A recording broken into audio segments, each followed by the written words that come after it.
In late 2025, Thai politics was just completely thrown into chaos. We're talking a prime minister getting removed from office, a snap election being called, and the craziest part?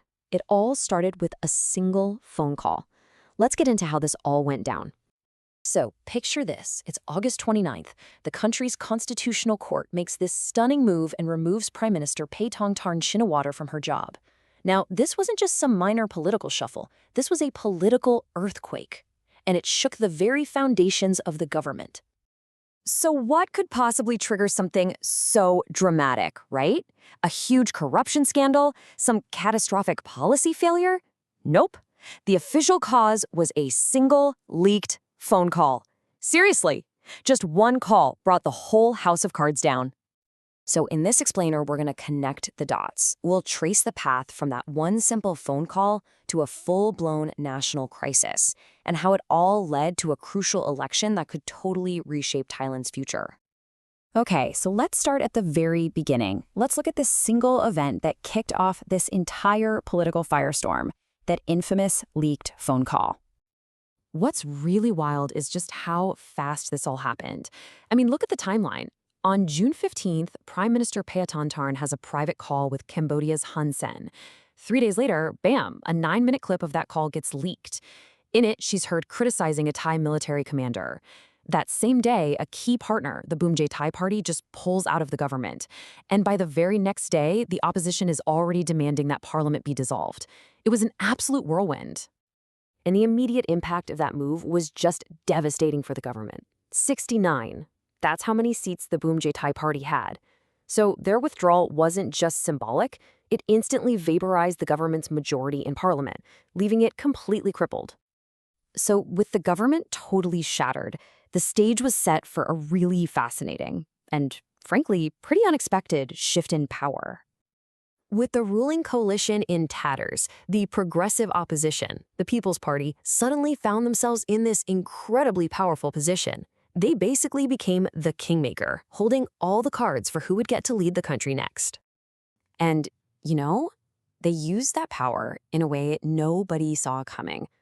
On September 5th, the People's Party threw its support behind Anutin Charnvirakul, the leader of the very same party that had just walked out on the previous government. And with their help, he easily won, securing 311 votes. Just a stunning political maneuver. But, and this is a huge but, this new government was what's called a minority government. That means the ruling coalition didn't actually have a majority of the seats. So passing laws, surviving key votes, it's incredibly difficult. And for Thailand, this was the first government like this in 50 years. It was built on shaky ground from day one. And that inherent instability created this pressure cooker environment. The new government was basically living on borrowed time, and it was pushing the nation right back to the edge. I mean, think about it. The new government was under immense pressure from literally all sides. It was fundamentally unstable. It was facing a no-confidence challenge, which could topple them at any moment.